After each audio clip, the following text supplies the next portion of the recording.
ನಾನು ವಿರೋಧ ಪಕ್ಷದ ನಾಯಕರು ಮತ್ತು ಬೇರೆ ಮಾನ್ಯ ಸದಸ್ಯರುಗಳು ಎಲ್ಲ ಮಾತಾಡೋದಕ್ಕೆ ಉತ್ತರ ಕೊಡೋದಕ್ಕಿಂತ ಮೊದಲು ಮೂಲಭೂತವಾದಂಥ ಫಂಡಮೆಂಟಲ್ಸ್ ಬಜೆಟ್ ಫಂಡಮೆಂಟಲ್ಸ್ನ ಹೇಳಲಿಕ್ಕೆ ಬಯಸ್ತಾ ಇದ್ದೇನೆ. ಮಾನ್ಯ ಅಧ್ಯಕ್ಷರೇ, 2026-27ನೇ ವರ್ಷದ ಆರ್ಥಿಕ ವರ್ಷದ ಬಜೆಟ್ ಗಾತ್ರ 4,48,004 ಕೋಟಿ ರೂಪಾಯಿಗಳು. 4,48,004 ಕೋಟಿ ರೂಪಾಯಿಗಳು. 25-26ಗೆ ಇದ್ದಂಥ ಬಜೆಟ್ ಅಂದರೆ ಇದು 26-27 ನಾನು ಹೇಳಿದ್ದು. 26-27 25-26ಕ್ಕೆ 4,09,549 ಕೋಟಿ. ಅಂದರೆ ಕಳೆದ ವರ್ಷದ ಅಂದರೆ ಈ ವರ್ಷ 25-26ರ ಬಜೆಟ್ಗಿಂತ ಗಾತ್ರದಲ್ಲಿ 26-27ನೇ ಬಜೆಟ್ ಗಾತ್ರ ಸುಮಾರು 38,455 ಕೋಟಿ ರೂಪಾಯಿಗಳು. 38,455 ಕೋಟಿ ರೂಪಾಯಿಗಳು. ಅಂದರೆ ಗ್ರೋತ್ ಎಷ್ಟಾಗಿದೆ, ಬೆಳವಣಿಗೆ ಎಷ್ಟಾಗಿದೆ ಅಂತಂದ್ರೆ 9.4%.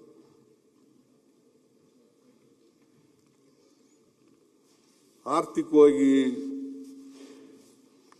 ಮುಗ್ಗಟ್ಟಿನಲ್ಲಿದ್ದರೆ ಇಷ್ಟೊಂದು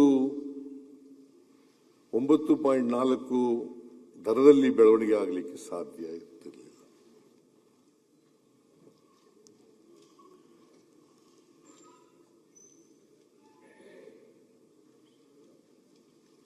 ಆದರೆ ಕೇಂದ್ರ ಸರ್ಕಾರದ ಬಜೆಟ್ ಜೊತೆ ಹೋಲಿಕೆ ಮಾಡಿ ನೋಡೋಣ. ಅದೆಷ್ಟು ಬೆಳವಣಿಗೆ ಆಗಿದೆ ಅಂತಂದ್ರೆ 5.6, ನಮ್ಮದು 9.4, ಅವ್ರದ್ದು 5.6. 2025-26ರಲ್ಲಿ 50,65,000 ಕೋಟಿ ಇತ್ತು. 50,65,000 ಕೋಟಿ 25-26. ಅದೇ 26-27ರಲ್ಲಿ 53,47,000 ಕೋಟಿ ಇದೆ.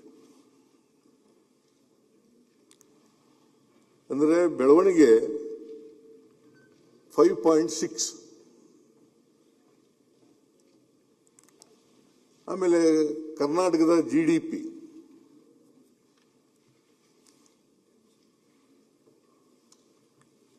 ಕರ್ನಾಟಕದ ಜಿಡಿಪಿ 26-27ಕ್ಕೆ ರಾಯರೆಡ್ಡಿ ಅದನ್ನೇ ಹೇಳಿದ್ದು. 26-27ಕ್ಕೆ 33,05,500 ಕೋಟಿ ರೂಪಾಯಿಗಳು. 33,05,500 ಕೋಟಿ ರೂಪಾಯಿಗಳು.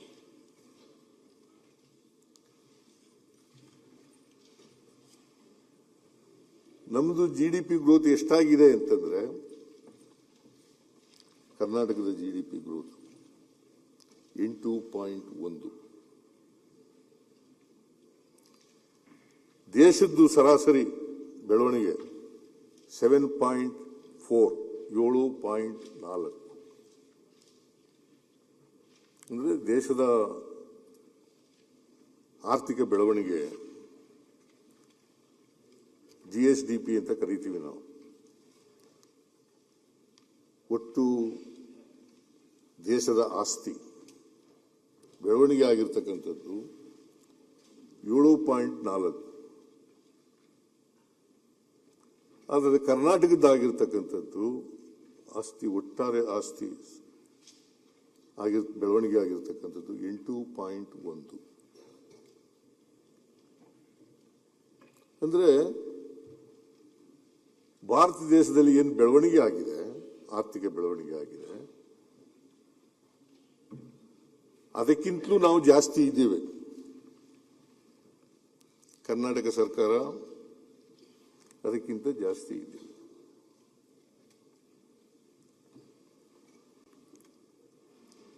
ಆಮೇಲೆ ಮುಂದೆ ಹೋಗಿ ನಾವು ಫಿಸ್ಕಲ್ ರೆಸ್ಪಾನ್ಸಿಬಿಲಿಟಿ ಆಕ್ಟ್ ಅನ್ನ 2002ನೇ ಇಸ್ವಿನಲ್ಲಿ ಮಾಡಿಕೊಂಡು ಫಿಸ್ಕಲ್ ರೆಸ್ಪಾನ್ಸಿಬಿಲಿಟಿ ಆಕ್ಟ್ 2002 ಆಗ ಮಾಡ್ಕೊಂಡು ಆರ್ಥಿಕ ಶಿಸ್ತನ್ನು ತರಬೇಕು. ಆರ್ಥಿಕ ಶಿಸ್ತನ್ನು ತರಬೇಕಾದ್ರೆ ಏನೇನೆಲ್ಲ ಮಾನದಂಡಗಳು ಇರಬೇಕು.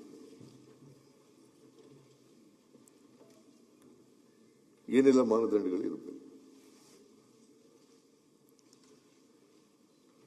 ಫಿಸ್ಕಲ್ ರೆಸ್ಪಾನ್ಸಿಬಿಲಿಟಿ ಆಕ್ಟ್ 2002 ಪ್ರಕಾರ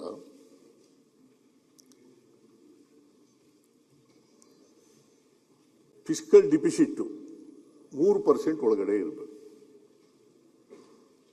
ಫಿಸ್ಕಲ್ ಡಿಫಿಸಿಟ್ 3% ಒಳಗಡೆ ಇರಬೇಕು ಆಫ್ GSDP.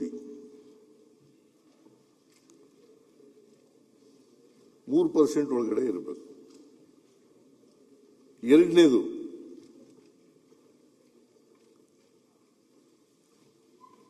ಟೋಟಲ್ ಲಯಬಿಲಿಟಿ ಅಂದ್ರೆ ಸಾಲ, ರಾಜ್ಯದ ಮೇಲೆ ಇರ್ತಕ್ಕಂಥ ಸಾಲ, total liability shall not exceed 25% of the GDP. Shall not exceed 25% of the GDP. 25% ಒಳಗಡೆ ಇರಬೇಕು. ಇವೆರಡೂ ಮಾನದಂಡಗಳನ್ನು ನಾವು ಪೂರೈಸಿದ್ದೇವೆ.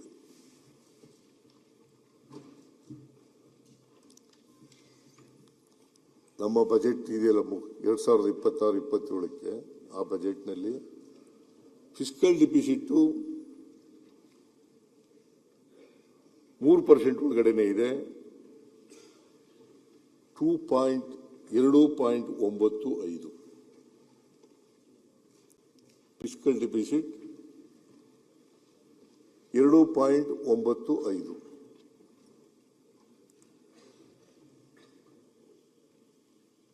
ಮತ್ತೆ ಸಾಲ ಟೋಟಲ್ ಲಿಯಾಬಿಲಿಟಿ ಫಿಸ್ಕಲ್ ರೆಸ್ಪಾನ್ಸಿಬಿಲಿಟಿ GDPಯ 25% ಒಳಗಡೆನೆ ಇರಬೇಕು. 25% ಒಳಗಡೆನೆ ಇರಬೇಕು. ನಮ್ದು ಸಾಲ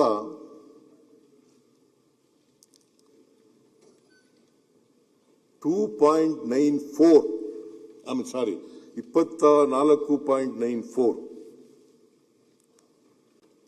24.94 25% ಒಳಗಡೆನೆ ಇದೆ.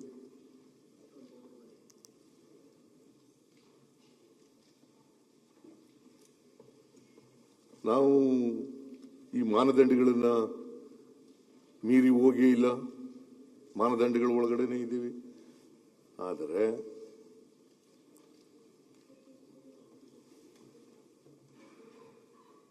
ಫಿಸ್ಕಲ್ ರೆವಿನ್ಯೂ ಸರ್ಪ್ಲಸ್ ಮಾಡೋಕ್ಕಾಗಿಲ್ಲ. 3 ಮಾನದಂಡಗಳನ್ನ ಆರ್ಥಿಕ ಶಿಸ್ತು ಇರಬೇಕಾದ್ರೆ 3 ಮಾನದಂಡಗಳು ಇರಬೇಕು. ಒಂದು ಫಿಸ್ಕಲ್ ಡಿಫಿಸಿಟ್ 3% ಒಳಗಡೆ ಇರಬೇಕು, GDPಯ 3% ಒಳಗಡೆ ಇರಬೇಕು. ಎರಡನೇದು ಸಾಲ ನಮ್ಮ 25% GDPಯ 25% ಒಳಗಡೆನೆ ಇರಬೇಕು. ಮತ್ತೆ ರೆವಿನ್ಯೂ ಸರ್ಪ್ಲಸ್ ಇರಬೇಕು ಅಂತ ಹೇಳಿದ್ದಾರೆ. ರೆವಿನ್ಯೂ ಸರ್ಪ್ಲಸ್ ಇರಬೇಕು ಅಂತ ಹೇಳಿದ್ದಾರೆ. ನಾವು ಅಧಿಕಾರಕ್ಕೆ ಬಂತವಿಂದ ಇದು 4ನೇ ಬಜೆಟ್ ನಾನು ಮಂಡಿಸ್ತಾ ಇರೋದು.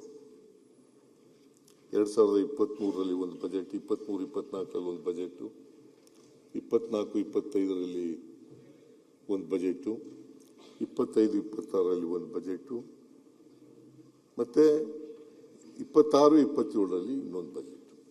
ಒಟ್ಟು 4 ಬಜೆಟ್ಗಳನ್ನು ಮಂಡಿಸಿದೆ. 4 ಬಜೆಟ್ಗಳಲ್ಲಿ ರೆವಿನ್ಯೂ ಡಿಫಿಸಿಟ್ ಆಗಿದೆ ಹೊರತು ರೆವಿನ್ಯೂ ಸರ್ಪ್ಲಸ್ ಇಲ್ಲ. ಇದಕ್ಕೆ ಕಾರಣ ನಾನು ಬರ್ತೀನಿ ನಾನು ಆಮೇಲೆ, ಯಾಕೆ ನಾವು ರೆವಿನ್ಯೂ ಡಿಫಿಸಿಟ್ ಆದೋ ಅನ್ನೋದಕ್ಕೆ ಕಾರಣಗಳಿದ್ದಾವೆ. ಆ ಕಾರಣಗಳಿಗೆ ಬರ್ತೀನಿ ನಾನು. ಯಾಕಂದ್ರೆ ಇದು ಮೂಲಭೂತವಾದಂತಹ ವಿಚಾರಗಳನ್ನ ಮಾನ್ಯ ಎಲ್ಲ ಸದಸ್ಯರಿಗೆ ಸದನದ ಗಮನಕ್ಕೆ ತರ್ತಕ್ಕಂಥ ಪ್ರಯತ್ನವನ್ನು ಮಾಡ್ತಾ ಇದ್ದೀನಿ. ಯಾಕಂದ್ರೆ ವಿರೋಧ ಪಕ್ಷದ ನಾಯಕರು ಸಾಲ ಮಾಡಿಬಿಟ್ಟಿದ್ದಾರೆ ಅಂತ ಹೇಳ್ತಾರೆ. ಆಕ್ಸಿಜನ್ ಮೇಲೆ ನಿಂತಿದೆ ಈ ಸರ್ಕಾರ, ಸಾಲದ ಆಕ್ಸಿಜನ್ ಮೇಲೆ ನಿಂತಿದೆ ಸಾಲ.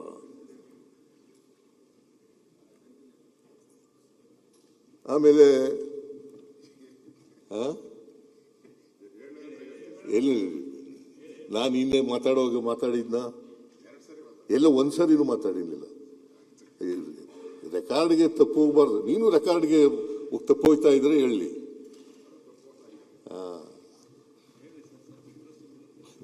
ಇಂಟ್ರೆಸ್ಟಿಂಗ್ ಏನ್ ಬೇಡ, ನಾವು ಹೇಳೋದೇ ಇಂಟ್ರೆಸ್ಟಿಂಗು, ನೀವು ಕೇಳೋದೇ ಇಂಟ್ರೆಸ್ಟಿಂಗು. ನಾನು ಮಧ್ಯದಲ್ಲಿ ಮಾತಾಡಿದ್ರೆ ಏನಾಗ್ಬಿಡ್ತದೆ, ದಾರಿ ತಪ್ಪಿಡ್ತೀನಿ.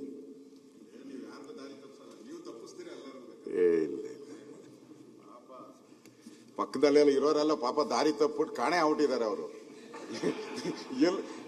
ಎಲ್ಲಿ ಹೋಗಿದ್ದಾರೆ, ಎಲ್ಲಿ ಹುಡುಕ್ಬೇಕು, ಅವ್ರನ್ನೆಲ್ಲ ಬ್ಯಾಟ್ರಿ ಹಾಕೊಂಡು ಹುಡುಕ್ಬೇಕು, ಆ ಸ್ಥಿತಿಗೆ ತಂದಿದ್ದೀರಾ. ನಿನಗೆ ದಾರಿ ತಪ್ಪಿಸಿದ್ದೀನೇನಪ್ಪ, ನನ್ನ ಸ್ನೇಹಿತ ಅಂತ ಹೇಳಿದಿರಲ್ಲ, ತಪ್ಪಿಸಿಲ್ಲ. ನಿನಗೆ ದಾರಿ ತಪ್ಪಿಸೋ ಪ್ರಶ್ನೆನೇ ಇಲ್ಲ. ವಿರೋಧ ಪಕ್ಷದ ಯಾರಿಗಾರು ದಾರಿ ತಪ್ಪಿಸಿದ್ದೀನೇನ್ರಿ? ಯಾರಿಗಾರು ದಾರಿ ತಪ್ಪಿಸಿದ್ದೀನಿ? ಅಲ್ಲ, ಯಾರನ್ನ ತಪ್ಪಿಸ್ಬೇಕು ಅವ್ರನ್ನ ತಪ್ಪಿಸಿದ್ರೆ, ಯಾರಿಗೂ ತಪ್ಪಿಸ, ಯಾರನ್ನ ತಪ್ಪಿಸ್ಬೇಕು ಅವ್ರು ಅಧ್ಯಕ್ಷರೇ ದಾರಿ ಕಾಣದಾಗಿದೆ ಅಂತ ಹೇಳ್ಬಿಟ್ಟು ರಾಘವೇಂದ್ರ ದೇವಸ್ಥಾನಗಳು ಸುತ್ತಾವ್ರೆ ಎಲ್ಲ ಕಡೆ ಬಗ್ಗೆ. ಅದೇನಾದ್ರು ಆಗಿದ್ರೆ ಮಾನ್ಯ ವಿರೋಧ ಪಕ್ಷದ ನಾಯಕರು ಬೇರೆ ಯಾರಿಂದೋ ದಾರಿ ತಪ್ಪಿಬಿಟ್ಟಿದ್ದಾರೆ. ಅದರಿಂದ ನಾನು ಯಾರಿಗೂ ದಾರಿ ತಪ್ಪಿಸ್ತಕ್ಕಂಥ, ಇದು ವಾಸ್ತವವಾದಂಥ ವಿಚಾರಗಳನ್ನ ಸದನದ ಮುಂದೆ ಇಡ್ತಾ ಇದ್ದೀನಿ. ಯಾಕಂದ್ರೆ ಸದನ ನಾವು ದೇವಾಲಯ, ನ್ಯಾಯಾಲಯ ಅಂತ ಅನ್ಕೊಂಡಿದ್ದೀವಿ. ಅದರಿಂದ ಈ ರಾಜ್ಯದ ಜನ 7 ಕೋಟಿ ಜನ ನೋಡ್ತಾ ಇದ್ದಾರೆ. ಅದರಿಂದ ದಾರಿ ತಪ್ಪಿಸ್ತಕ್ಕಂಥ ಪ್ರಶ್ನೆನೇ ಇಲ್ಲ, ಯಾರಿಗೂ ದಾರಿ ತಪ್ಪಿಸ್ತಕ್ಕಂಥ ಪ್ರಶ್ನೆ ಉದ್ಭವ ಆಗದೇ ಇಲ್ಲ. ನಾವು ಏನು ಫಿಸ್ಕಲ್ ರೆಸ್ಪಾನ್ಸಿಬಿಲಿಟಿ ಆಕ್ಟ್ ಅದೇನು ಮಾರ್ಗಸೂಚಿಗಳನ್ನು ಹೇಳ್ತದೆ, ಮಾನದಂಡಗಳನ್ನು ಹೇಳ್ತದೆ, ಆ ಮಾನದಂಡಗಳ ಒಳಗಡೆನೆ ಇದ್ದೀವಿ. ಇವತ್ತಿನಿಂದಲ್ಲ, ನಾನು 94-95ರಲ್ಲಿ ಹಣಕಾಸಿನ ಮಂತ್ರಿ ಆದೆ. 94-95 ಅವತ್ತಿನಿಂದ ಇವತ್ತಿನವರೆಗೆ ನಾನು 17 ಬಜೆಟ್ ಮಂಡಿಸಿದ್ದೀನಿ. 17 ಬಜೆಟ್ಗಳಲ್ಲಿಯೂ ಕೂಡ ಸಾಧ್ಯವಾದ ಮಟ್ಟಿಗೆ ಫಿಸ್ಕಲ್ ಡಿಸಿಪ್ಲಿನ್ ಅನ್ನು ಮೇಂಟೈನ್ ಮಾಡ್ತಕ್ಕಂಥ ಪ್ರಯತ್ನವನ್ನು ಮಾಡಿದ್ದೀನಿ. ರಾಜ್ಯಕ್ಕೆ ಹೊರೆಯಾಗ್ತಕ್ಕಂಥ, ಜನರಿಗೆ ಹೊರೆಯಾಗ್ತಕ್ಕಂಥ ಬಜೆಟ್ ಅನ್ನು ಮಂಡಿಸಿಲ್ಲ.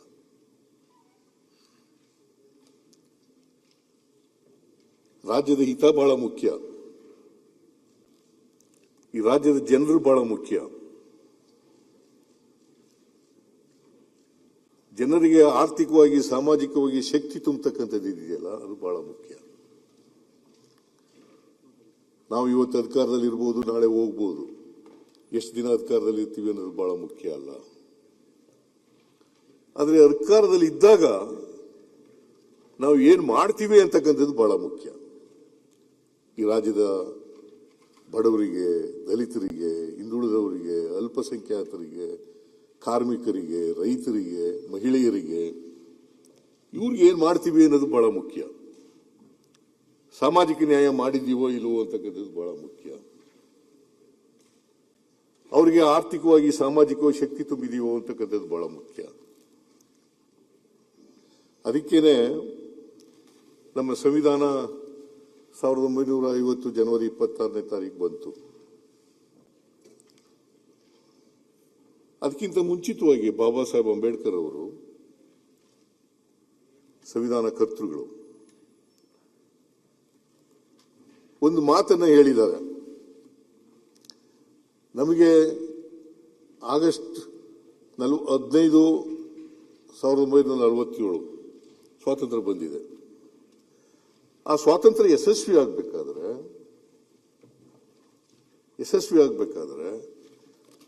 ನಾವು ಈ ಸಮಾಜದಲ್ಲಿರ್ತಕ್ಕಂಥ ಪ್ರತಿಯೊಬ್ಬರಿಗೂ ಕೂಡ ಸಾಮಾಜಿಕ, ಆರ್ಥಿಕ ಸ್ವಾತಂತ್ರ್ಯವನ್ನು ಕೊಡಬೇಕು.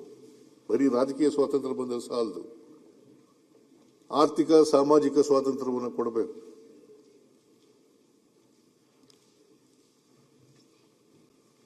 ರಾಜಕೀಯ ಸ್ವಾತಂತ್ರ್ಯ ಯಶಸ್ವಿ ಆಗಬೇಕಾದ್ರೆ ಪ್ರತಿಯೊಬ್ಬರೂ ಕೂಡ ಎಲ್ಲ ಸಮಾಜದ ಎಲ್ಲ ಜಾತಿ ಜನ, ಧರ್ಮದ ಜನ, ಎಲ್ಲ ಜಾತಿ ಜನ, ಎಲ್ಲ ಭಾಷೆಯ ಜನ, ಎಲ್ರಿಗೂ ಕೂಡ ಸಾಮಾಜಿಕ, ಆರ್ಥಿಕ ಶಕ್ತಿಯನ್ನು ಕೊಡಬೇಕು. ಇದು ಬಹಳ ಮುಖ್ಯ ಅಂತಕ್ಕಂಥದ್ದನ್ನು ಬಾಬಾ ಸಾಹೇಬ್ ಅಂಬೇಡ್ಕರ್ ಅವರು, ಸಂವಿಧಾನ ಕರ್ತೃ, ಅವರು ಹೇಳಿರ್ತಕ್ಕಂಥ ಮಾತುಗಳು. ಅವ್ರು ಇನ್ನೂ ಒಂದು ಹೆಜ್ಜೆ ಮುಂದೆ ಹೋಗಿ ಹೇಳಿದ್ದಾರೆ ಅಂತಂದ್ರೆ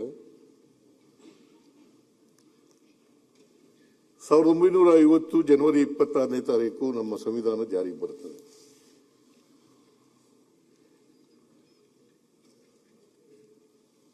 ಅವತ್ತು ವೈರುಧ್ಯತೆ ಇರ್ತಕ್ಕಂಥ ಸಮಾಜಕ್ಕೆ ಕಾಲಿಡ್ತಾ ಇದ್ದೀವಿ.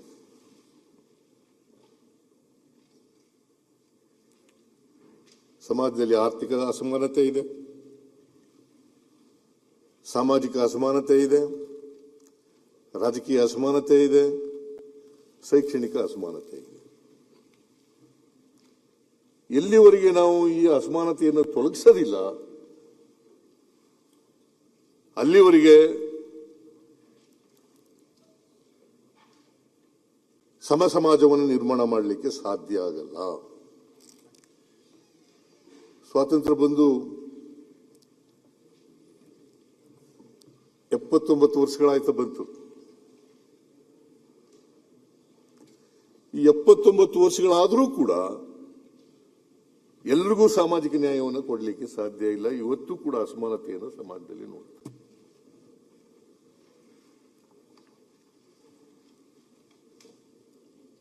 ಎಲ್ಲಿವರೆಗೆ ಈ ಅಸಮಾನತೆಯನ್ನು ಹೋಗಲಾಡಿಸಲ್ಲ ಅಲ್ಲಿವರೆಗೆ ಸಮಾನತೆ ಸಮಾಜದಲ್ಲಿ ಬರಲಿಕ್ಕೆ ಸಾಧ್ಯ ಇಲ್ಲ.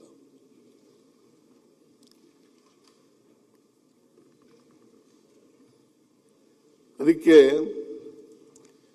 ನಾನು ನನ್ನ ಸ್ವಂತ ಅಭಿಪ್ರಾಯವನ್ನು ಕೂಡ ಹೇಳಲಿಕ್ಕೆ ಬಯಸ್ತಾ ಇದ್ದೀನಿ. ಬಸವಣ್ಣವರು ಹೇಳಿದ್ರು, ಜಾತಿ ಹೋಗ್ಬೇಕು, ವರ್ಗ ಹೋಗ್ಬೇಕು, ಸಮಾನತೆ ಸಮಾಜ ಬರಬೇಕು. ಆಮೇಲೆ ಕರ್ಮ ಸಿದ್ಧಾಂತ ಹೋಗ್ಬೇಕು ಅಂತ ಹೇಳಿದ್ರು. ಕರ್ಮ ಸಿದ್ಧಾಂತ ಹೋಗ್ಬೇಕು. ಈಗಲೂ ಕೂಡ ಅನೇಕ ಜನ ಮಾನ್ಯ ಐ ಡೋಂಟ್ ಬಹಳ ಜನ ಸದಸ್ಯರುಗಳು, ನೀನ್ ಯಾಕಪ್ಪ ಹಿಂಗಾಗಿದ್ಯಾ, ನಿನಗೆ ಬಟ್ಟೆ ಇಲ್ಲ, ಆಸ್ತಿ ಇಲ್ಲ, ಹೊಟ್ಟೆಗಿಲ್ಲ, ಮನೆ ಇಲ್ಲ ಅಂತಂದ್ರೆ, ನಾನು ಹಿಂದಿನ ಜನ್ಮದಲ್ಲಿ ಕರ್ಮ ಮಾಡಿಬಿಟ್ಟಿದ್ದೆ, ಅದಕ್ಕೋಸ್ಕರವಾಗಿ ಈ ಜನ್ಮದಲ್ಲಿ ಹಿಂಗೆ ಹುಟ್ಟುಬಿಟ್ಟಿದ್ದೀನಿ ನಾನು ಅಂತ ಇದನ್ನ ಹುಟ್ಟಾಕ್ಬಿಟ್ಟಿದ್ದಾರೆ ಪಟ್ಟಭದ್ರ. ಇದನ್ನೇ ನಂಬ್ಕೋಬೇಕು. ಇದನ್ನ ನಂಬ್ಕೊಂಡು ಹಿಂಗೇ ಇರ್ಬೇಕು. ನನ್ನ ಕರ್ಮ ಅಪ್ಪ, ನನ್ನ ಕರ್ಮ ಅಪ್ಪ, ನನ್ನ ಹಣೆಯಲ್ಲಿ ಬರೆದು ಬಿಟ್ಟದಪ್ಪ,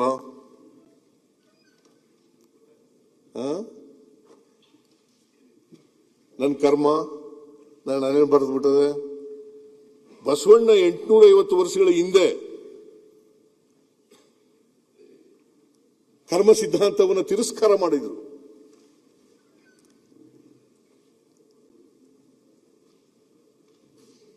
ಕರ್ಮ ಸಿದ್ಧಾಂತವನ್ನ ತಿರಸ್ಕಾರ ಮಾಡಿದ್ರು. ಆದರೂ ಕೂಡ ಇನ್ನು ಜಾತೀಯತೆ ಇದೆ, ವರ್ಗ ವ್ಯವಸ್ಥೆ ಇದೆ, ಸಮಾಜದಲ್ಲಿ ಬದಲಾವಣೆ ಆಗಿಲ್ಲ, ಸಮಾಜ ಬದಲಾವಣೆ ಆಗಿಲ್ಲ. ಇದನ್ನು ಇನ್ನೂ ಕಾಣ್ತಾ ಇದ್ದೀವಿ. 79 ವರ್ಷ ಆಯ್ತು ಸ್ವಾತಂತ್ರ್ಯ ಬಂದು, 79 ವರ್ಷ. ಇಷ್ಟಾದರೂ ಕೂಡ ನಾವು ಬದಲಾವಣೆಯನ್ನ ಪೂರ್ಣವಾಗಿ ಮಾಡಲಿಕ್ಕೆ ಸಾಧ್ಯ ಆಗಿಲ್ಲ.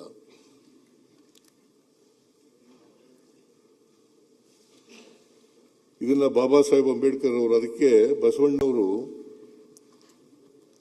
ಇವನಾರವ ಇವನಾರವ ಇವನಾರವ ಎಂದೆನಿಸದಿರಯ್ಯ, ಇವ ನಮ್ಮವ ಇವ ನಮ್ಮವ ಇವ ನಮ್ಮವ ಎಂದೆನಿಸಯ್ಯ, ನಿನ್ನ ಮನೆಯ ಮಗನೆಂದೆನಿಸಯ್ಯ, ಕೂಡಲ ಸಂಗಮ ದೇವ. ಏನ್ರಿ ಅರವಿಂದ್ ಬೆಲ್ಲದ್ ಅಲ್ವಾ? ಅದು ಹೋಗಿದೆ ಜಾತಿ. ಇವನಾರವ ಇವನಾರವ ಇವನಾರವ ಅಂತ ಅನ್ನೋದೇ ಇನ್ನೂ ಉಳಿದಿದೆ. ಇವ ನಮ್ಮವ ಇವ ನಮ್ಮವ ಇವ ನಮ್ಮವ ಇವ ನಮ್ಮವ ಅನ್ನೋದು ಇನ್ನೂ ಬಂದಿಲ್ಲ.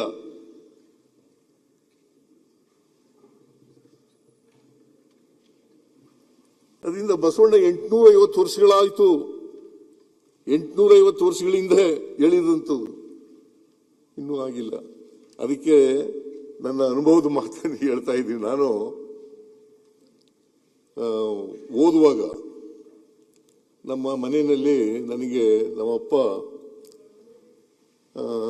ದನಕರುಗಳಿಗೆ ಮಧ್ಯಾಹ್ನದ ಹೊತ್ತು ನೀರು ಸೇರೋದು, ನೀರು ಕುಡಿಸೋದು ಮಾಡಿಬಿಟ್ಟಿದ್ದ. ನನಗೆ ಜವಾಬ್ದಾರಿ ಕೊಟ್ಬಿಟ್ಟಿದ್ದ ನಮ್ಮಪ್ಪ. ನಾನು ನಮ್ಮ ಮನೆ ಪಕ್ಕದಲ್ಲಿ ಒಂದು ಬಾವಿ ಇತ್ತು. ಏಕೆ ನಗ್ತಾ ಇದೆಯಾ? ಈಗ ಯಾರ್ಯಾರು ನೀರು ಕುಡಿಸ್ತಾ ಇದ್ರು ಅಂತ ನನಗೆ ಬರ್ತಾ ಇದೆ. ಅವಾಗ ನಿಮ್ಮಪ್ಪ ಅವ್ರನ್ನ ಮೆಚ್ಚಬೇಕು, ಅವ್ರನ್ನ ಮೆಚ್ಚಬೇಕು. ಇನ್ನೇನಾದ್ರು ಹೇಳೋದಿದ್ಯಾ? ಹೇಳ್ತೀನಿ, ಹೇಳ್ಬಿಡು. ಮೆಚ್ಚಬೇಕು. ಅವಾಗೇ ನಿಮ್ಗೆ ಆ ವಯಸ್ಸಲ್ಲೇ ನಿಮ್ಮ ಪಿತೃ ತಂದೆ ತಂದೆ ಎರಡು ಒಂದೇ ಅಲ್ಲ? ಇಲ್ಲ ಪಿತೃ ಎರಡು ಒಂದೇ. ಸಂಸ್ಕೃತ ಅದು ಅಷ್ಟೇ. ನೀನ್ ಸಂಸ್ಕೃತ ಹೇಳ್ತೀಯಲ್ಲ? ಇಲ್ಲ, ನಾನು ನಿಮ್ ಪಕ್ಕದಲ್ಲಿರೋರು ಹೇಳೋದು, ನಾನು ಯಾವತ್ತೂ ಸಂಸ್ಕೃತ ಹೇಳಲ್ಲ. ಪಕ್ಕದಲ್ಲಿ ಹೇಳ್ತಾರೆ ಸಂಸ್ಕೃತವಾಗಿ. ನೆನ್ನೆ ನಾವು TV9 ಇದರಲ್ಲಿ ಭೇಟಿ ಹೇಳ, I can speak Sanskrit also ಅಂತ ಹೇಳಿದ್ದಾರೆ. ನೆನ್ನೆ ಬೆಳಗ್ಗೆ ಬರ್ತಾ ಇದ್ರು. ಅದರಿಂದ ಇವ್ರ ತಂದೆಯವರು ಆ ಕಾಲದಲ್ಲೇ ದೂರದೃಷ್ಟಿ. ಮುಂದೆ ಯಾರ್ಯಾರಿಗೆ ನೀರು ಕುಡಿಸ್ಬೇಕು ಅಂತೇಳಿ ದಿನಾ ನೀರು ಕುಡಿಸೋದನ್ನ ಅಭ್ಯಾಸ ಮಾಡಿದ್ದಾರೆ. ಇಲ್ಲಿ ಬಂದು ನಮಗೆಲ್ಲ ನೀರು ಕುಡಿಸ್ತಾ ಇದ್ದಾರೆ. ಈಗ ಯಾರ್ಯಾರು ಅವ್ರ ಹಿಂದೆ ಮುಂದೆ ಇದ್ದಾರೋ ಅವರೆಲ್ಲರಿಗೂ ನೀರು ಕುಡಿಸುವಂತ ಒಂದು ಇದಿದೆ. ಮತ್ತೆ ಅವರೇನೋ ಅಂಬೇಡ್ಕರ್ ಅವರು ಇದ್ರದ್ದು ಹೇಳಿದ್ರು. ಅಂಬೇಡ್ಕರ್ ಸಿದ್ಧಾಂತದ ಬಗ್ಗೆನೂ ತಾವು ಹೇಳಿದ್ರಿ. ಕರ್ಮ ಸಿದ್ಧಾಂತ, ಕರ್ಮ ಈ ತರದ್ದೆಲ್ಲ ಹೇಳಿದ್ರಿ. ಬಸವಣ್ಣವ್ರದ್ದು ಸಿದ್ಧಾಂತನೂ ಹೇಳಿದ್ರಿ. ಈಗ ನಾವು ತಿಳ್ಕೊಬೇಕು ಇವ್ರದ್ದು ಯಾವ ಸಿದ್ಧಾಂತ ಅಂತ ಹೇಳಿ. ಯಾಕಂದ್ರೆ ಕಳೆದ 8 ವರ್ಷದಿಂದ ಇವರೇ ಮುಖ್ಯಮಂತ್ರಿಗಳಾಗಿ ಬರ್ತಾ ಹೋದಾರಲ್ಲ, ಇವ್ರದ್ದು ಯಾವುದೋ ಒಂದು ಸಿದ್ಧಾಂತ ಇರಬೇಕು. ಕರ್ಮ ಇಲ್ಲ ಅಂತ ಹೇಳಿದ್ರೆ ಪುಣ್ಯವನ್ನೇ ಮಾಡಿ ಬಂದಿದ್ದೀರಾ ಅಂತ ನೀವು ಹಂಗಾರೆ. ಇಲ್ಲಿರೋ ಎಲ್ಲ ಪಾಪ ಮಾಡಿ ಕಾಯ್ತಾ ಇದ್ದೀರಿ. ಎಲ್ಲ ವೇಟಿಂಗ್ ಲಿಸ್ಟ್, ವೇಟಿಂಗ್. ನಿಮ್ದು ಏನು ವೇಟಿಂಗ್ ಇಲ್ಲ. ಎಲ್ಲಿ ಬಂದ್ರು ಗೇಟ್ಗೂ ಟಕ ಟಕ ಟಕ ಅಂತ ಓಪನ್ ಆಗ್ಬಿಡ್ತತೆ. ಅವಾಗೂ ಅಷ್ಟೇ. ಹಿಂದೆನೂ ಬಂದ್ರು, ಕಾಂಗ್ರೆಸ್ ಅಲ್ಲಿ ಗೇಟ್ ಓಪನ್ ಆಯ್ತು, ಈಗ ಮತ್ತೆ ಗೇಟ್ ಓಪನ್ ಆಗಿದೆ. ಹೇಳ್ತಾರೆ ಇವರೆಲ್ಲ. ನಾನು ಮೊನ್ನೆನೇ ಹೇಳೋಣ ಅಂತಿದ್ದೆ, ಇವರು ಏನೋ ಸಿದ್ಧಾಂತ, ಕರ್ಮ ಸಿದ್ಧಾಂತ. ನಾನು ಬಡ್ಜೆಟ್ ಅನ್ನ ನೋಡಿದೆ. ನಾನು ತಾವು 7 ಗಂಟೆ 8 ಗಂಟೆ ಅವತ್ತು 10ವರೆಗೆ ಕರೆದಿದ್ದಾರೆ. ಎಷ್ಟು? 10:15 ಅಲ್ಲ, ಮುಹೂರ್ತ ನೋಡಿ. ಅಂದ್ರೆ ರಾವು ಕಾಲ ಬಿಟ್ಟು ಕರೆದಿದ್ದಾರೆ. ಹೇಳೋದೊಂದು ಮಾಡೋದೊಂದು ಆಗ್ಬಾರ್ದು ಅಂತ ಸಿದ್ಧಾಂತಗಳಲ್ಲಿ. ರೇವಣ್ಣ ಇಲ್ಲಿದ್ದಾರೆ, ನಿಮ್ ಕಡೆ ಇಲ್ಲ ರೇವಣ್ಣವರು. ರೇವಣ್ಣ ಇದ್ದಿದ್ರೆ ಇಲ್ಲ, ಅಲಯನ್ಸ್ ಮೊದಲು ನಿಮ್ಮ ಕಡೆ ಇದ್ರು, ಈಗ ನಮ್ಮ ಕಡೆ ಇದ್ದಾರೆ ಅವರು ಅಷ್ಟೇ ಅಲ್ಲ.